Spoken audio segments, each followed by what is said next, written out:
Hey everybody, Arthur here. E'shops are about to close, guys. It's so sad, the end of an era. I'm actually finding myself more sad than I thought I would be. I truly love both the 3DS as well as the Wii U. The latter in particular has been such a misunderstood and underappreciated console with so many fantastic features. So to celebrate the Wii U, here are the most expensive Wii U games that you can also grab digitally and save hundreds and hundreds of dollars by doing so. This is a good opportunity for me to talk about several Wii U games I never did, and also to help you in deciding what games to grab in these final days of the eShop. Other than the eShop closing coverage, this also fits my expensive game series, which you can check out entirely in the corner there. So later I may change the title and thumbnail of this video, just being transparent here. And as always, stay tuned to the channel for more soon. I think I can sneak a final video before the eShops close, and I hope that all of you who joined the channel for this coverage will stay with me beyond that. I will continue to cover 3DS and Wii U games, other Nintendo consoles as well, and pretty much anything game related with a focus on lesser known stuff. So I welcome you to stick around. Alright, let's do this. Let's talk about the Wii U. Welcome to the channel. This is From the Void.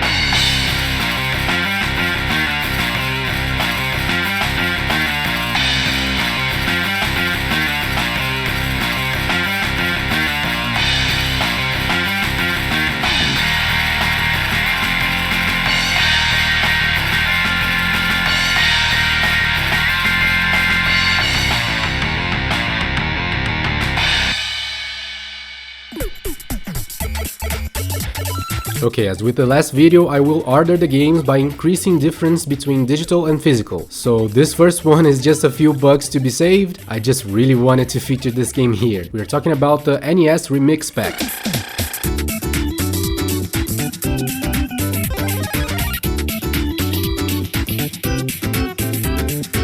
This is such a cool collection of games. It effectively revives dozens of old school classic NES games, including many of the lesser known or forgotten ones, which are super interesting in my opinion, such as Clu Clu Land, Balloon Fight, Ice Climbers, Kid Icarus, Wario's Woods, as well as the more famous ones. As the title implies, the game remixes all of these titles into bite-sized little challenges that drop you anywhere in the games, from the very beginning to the final boss or whatever, and asks you to do something hard as fast as possible. It's a real cool concept, very addictive, and what a fantastic way to get to know these long forgotten classics. Now, because of the names that Nintendo decided to give the NES Remix games, I think many people are led to believe that the most complete version of them is the 3DS one, called Ultimate NES Remix. But that's not the case, that's not Ultimate at all. The Wii U physical NES Remix Pack is the most complete one, as it aggregates both NES Remix 1 and 2 in one disc, and features 12 NES games not found in the 3DS version. The physical remains a not very expensive game, luckily, going for 26 bucks on average, or you can save a few bucks by grabbing NES Remix 1 and 2 separately in the eShop for $9.99 each. The physical, however, was never made available in Europe.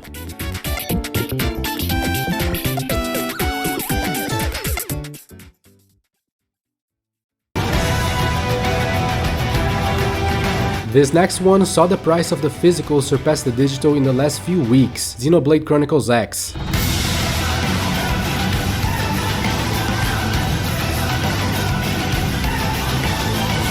This is a great entry in the series that remains a Wii U exclusive and was really well received by fans and critics alike. If you played other Xenoblade games, this one differs a bit in the sense that it is less focused on the story and more on a breathtaking sense of exploration in huge areas full of interesting things to do, including of course amazing enemies to take down and really well made and satisfying side quests. If you like to immerse yourself deep into an RPG, this is a wonderful experience. More and more people must be realizing that because the physicals finally surpassed the also very expensive digital price of Xenoblade Chronicles X. You can save 13 bucks on average by going digital here, but you will be forking over top dollar in either case, unless you're in Europe, where physicals remain less expensive.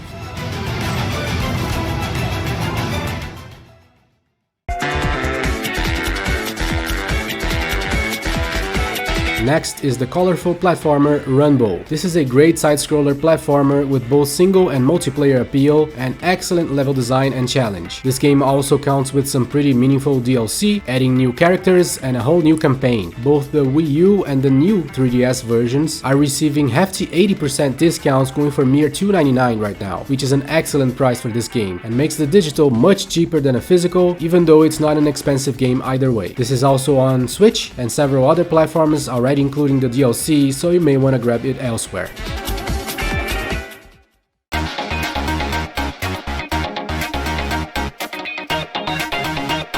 Next up is Sonic Lost World.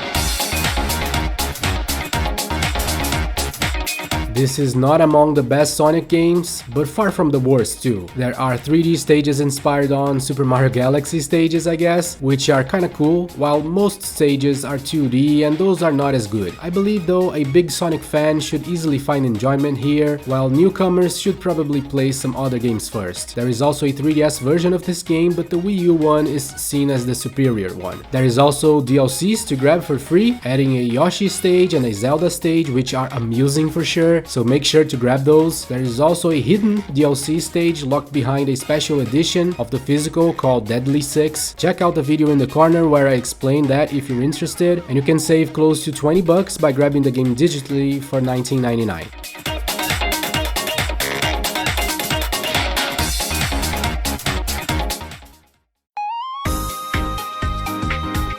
Next is a pretty good party game that I feel like has been largely ignored or forgotten, Wii Party U. It's a usual concern that party games like this will be shallow and too short, but that's not the case with this one. It has a lot to offer. Wii Party U counts with a lot of mini games that used unique features of the Wii U in amusing and meaningful ways, providing an overall great experience for you to gather friends and family and have a good time. By looking at the footage and especially the promotional art and cover of the game, it kinda gives off a generic feeling, but once you play it, it doesn't feel like that at all, because this is a well-polished game. I take it as a reflection on its quality that the price has risen so much as of late, surpassing the $60 mark in the US, which means you can save over $20 by going digital. I agree it's too expensive though, however Europe doesn't have that issue as the physicals remain cheap.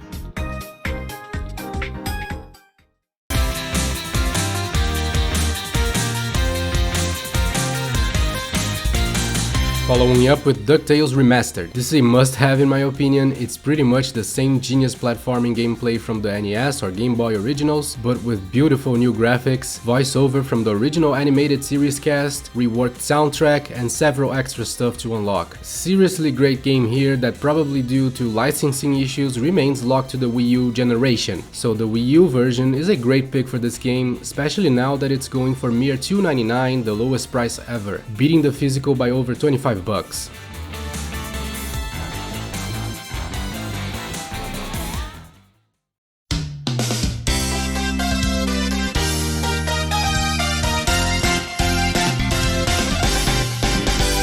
Switching to Wii Sports Club. This one got a mixed reception. Despite each sport having decent to great gameplay, I feel like they're also a bit bare bones. There needed to be a better progression and gameplay loop here, but it can definitely still provide enjoyment, especially if you have family to play this with on a regular basis for a while. Some of the games like golf and baseball allow for the use of the Wii U gamepad for some intuitive and interesting controls, like aiming at the incoming ball in baseball to catch it in the air. I enjoyed those unique games better. You can actually grab each sport pass separately for $9.99 each. There are 4 of them, one for bowling, one for tennis, one for golf, and one for boxing and baseball together. So you can pick and choose and spend less if you wish. But even grabbing all of them digitally, you can save almost $30 because this game has become expensive physically, going for almost $70 or $50 in Europe.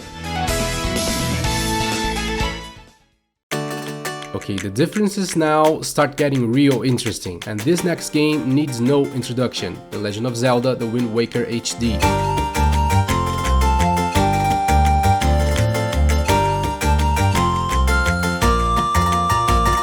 Yeah, This is a phenomenal game, enough said, everyone knows it, and in my opinion the cel-shaded remastered graphics fit the aesthetic brilliantly and look beautiful. There are several other worthy improvements here too, like a more streamlined shard hunting experience in the vast ocean. Managing items through the second screen on the gamepad is a joy. There are several other improvements to the control and more storage in the camera, which was a real problem in the original, among many other things. This is a great remaster, truly worth having and a must if you haven't played Wind Waker yet, and the prices have been reflecting that. It is now going for almost 70 bucks or 50 in Europe, while the digital sits at a much more attractive price, as this was included in the Nintendo Selects program, which dropped the digital to 20 bucks.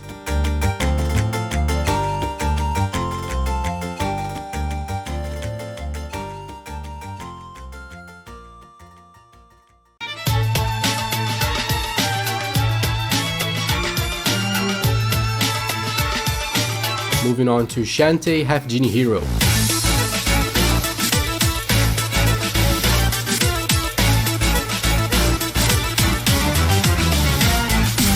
This is a great side-scroller action platformer from way forward. All the Shantae games are, where the protagonist can turn into a number of different animals for cool changes to the gameplay. In Half-Genie Hero there is a good amount of challenge, as finding collectibles is rather hard, and so are the boss fights. And other versions on more modern consoles are probably better options because they already include the DLC, and Wii U physicals of Shantae Half-Genie Hero are, I think, rather uncommon. In Europe they weren't even released, while in the US they go for over 60 bucks. Considering that right now the digitals are getting a discount for $9.99, you can save a good amount here.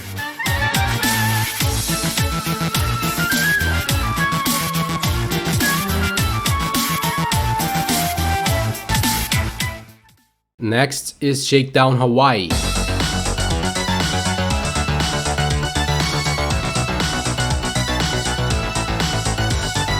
This is an excellent open world action game, similar to the old school PlayStation 1 GTA games, but even more frantic and fast paced, and with some interesting and varied missions. I love the look and feel of Shakedown Hawaii, and the music is a blast, plus the story is all kinds of wrong in funny and entertaining ways. I believe the Wii U physical version is rather rare, which is probably why the price for them surpasses the $60 mark nowadays, while digitally you can grab this for $4.50 right now, as it's on sale until the eShops close.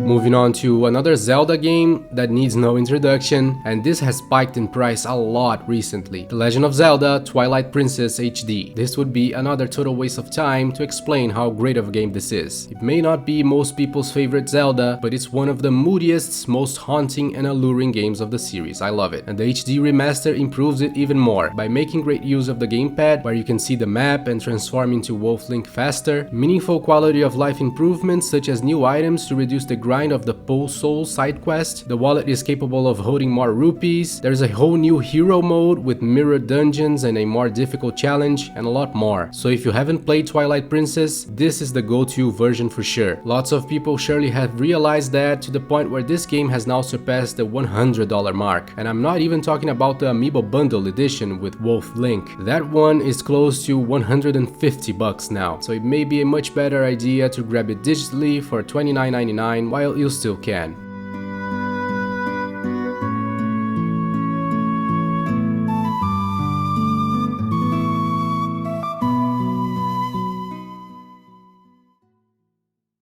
Okay, differences now are over 100 bucks, get ready. Next is Game & Wario.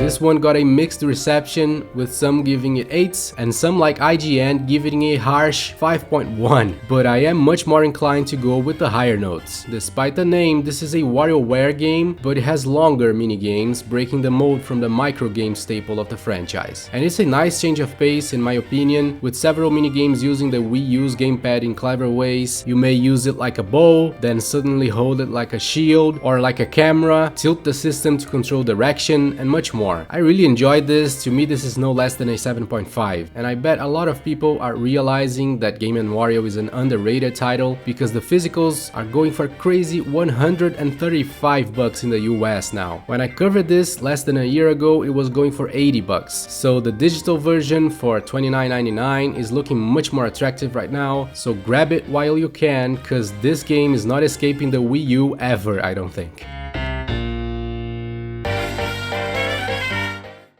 Next is Fatal Frame Maiden of Black Water. First of all, this is a great horror game. The story is well told, full of scary and disturbing scenes, so if you're a fan of horror, this should be on your list. This game was very recently made available to the Switch, the PlayStation 4 and PlayStation 5, finally leaving the Wii U exclusivity behind, which is great, but it left one important thing exclusive to the Wii U: the camera gameplay. It uses the gamepad efficiently and naturally. You hold it up against the TV to see and combat the ghosts through the camera lens. I think this is a fantastic use of the gamepad and probably the best ever. No other system can do this, so I would strongly recommend getting it on the Wii U if of course you're fond of motion controls. However, on the Wii U this is quite expensive, unfortunately, at $49.99, and physical copies exist only in Japan and very limited editions in Europe, so that's not going to be an option for most since the Wii U is region locked, and the European limited edition is incredibly expensive at around $157 as of the making of this video, according to price charting.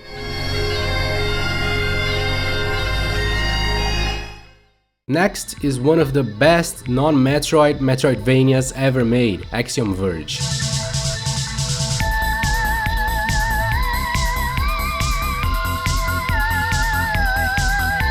Seriously, if you like a Metroid-style side-scroller action game to get lost in and explore to bits, this is up there with the best. The story is super sci-fi and interesting, boss fights are a major highlight, the amount of weapons you have here is staggering, and the game incentivizes you to try them out and mix them up. It's a joy. This is a great game, and the Wii U version is of course the only one that can make use of a secondary screen on the gamepad, which is great for this game in particular with the maps and menus. Axiom Verge on the Wii U is fantastic, which is probably a major reason why the physicals are so expensive at over $150. It's a special edition too, so that also helped. Meanwhile, digitals are way less expensive for $20.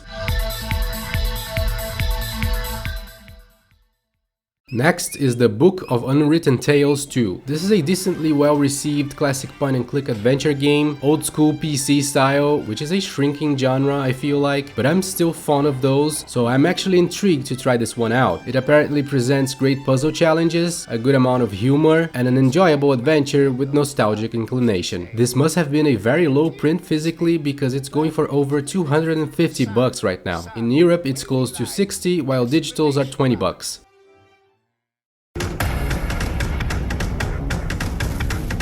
Next is an infamous Wii U exclusive panned by critics that has since gained a lot more attention and has been getting a cult following and the curiosity of many, Devil's Third. Okay, when first researching about this months ago, I saw the myriad of negative reviews it got, all ranging from 3 to 5 out of 10, but looking closer, I found one very different score among them, and from one publication that I respect a lot. Famitsu gave it a 33 out of 40. That's a very positive score, and I usually tend to agree with them, and once again it happened. I played this a good chunk so far and cannot agree to such low scores at all. This is an over-the-top action hack and slash mixed with a shooter gameplay, cause you also have a lot of guns and will be using them a lot. I mean, is it a fantastic game? No, it's one of those completely mindless action games full of dumb cinematic action scenes. It's not set out to win any prizes or anything, but it definitely falls into the guilty pleasure bucket. It is fun. I did not run into bugs, which many complain, or overly difficult sections or anything, so I'm still enjoying this very much. Again, I can't be sure of this because I have yet to finish it, but played a good 4 hours so far, which is almost half of it. So this plus the Famitsu score gives me enough confidence to say this is an okay game, not a bad one. I could be wrong though, so let us know what you think of it in the comments. In any case, if you're interested, the digital is looking much more attractive for $29.99, over $300 less expensive than physicals that surpassed $330. In Europe it's a bit over $60.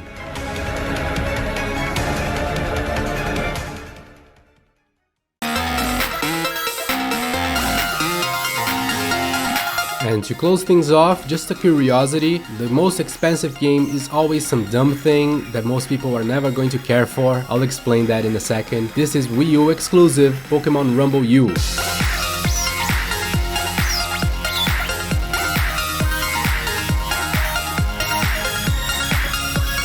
This is of course nowhere near the level of quality or refinement of the mainline Pokemon games, but it can be a lot of fun. It's a mix of Pokemon with mindless hack and slash brawler action. The game is divided in stages where you choose your team of 4 Pokemon to battle against a huge number of opponents, topped by a boss fight. Each Pokemon has a different attack, and you have access to 649 of them unlocked as you progress, so there is a lot of room for experimentation here. The drawbacks of this game are the obvious ones. It's a very repetitive and shallow type of gameplay, plus the toy versions of the Pokemon here look kinda lame, but like I said, there is fun to be had here, including in multiplayer, especially if you have kids into Pokemon. It goes for $17.99 digitally, while physicals, and this is why it's a curiosity, physicals don't even exist outside of Europe and are not even real physicals. It's a voucher code for the game. I don't even know if they still work or not, but it doesn't matter because the value of the physical comes from the damn limited collectible figurines, especially of Kyurem. I think that's the real rare one here. And a random other figurine of Eevee, Pikachu,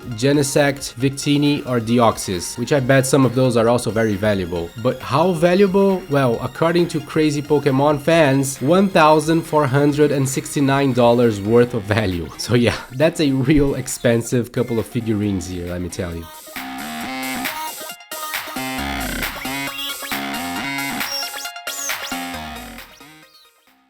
And that's it for today. Like I said, I will try rushing out one more video to mark the end of the 3DS and Wii U eShop era. In this last one, I will focus on all the games I have not covered yet on both systems, so stay tuned for that. Let's celebrate these two amazing consoles all the way to the end of their digital life cycle. I hope you stay with me beyond the eShop's closing. I will continue to cover 3DS and Wii U stuff, all other things video games, with a focus on the lesser known stuff. I have some pretty great projects in the horizon, so I really hope you'll join me for that. If you really like my work and want to help out, you can join the Patreon page. I'm infinitely thankful for those who already do. I'll revamp the reward soon on the Patreon page, so keep an eye out for that too. So I'll get back to working on that final video. Time is of the essence now. Thank you so much for watching, and I'll see you soon.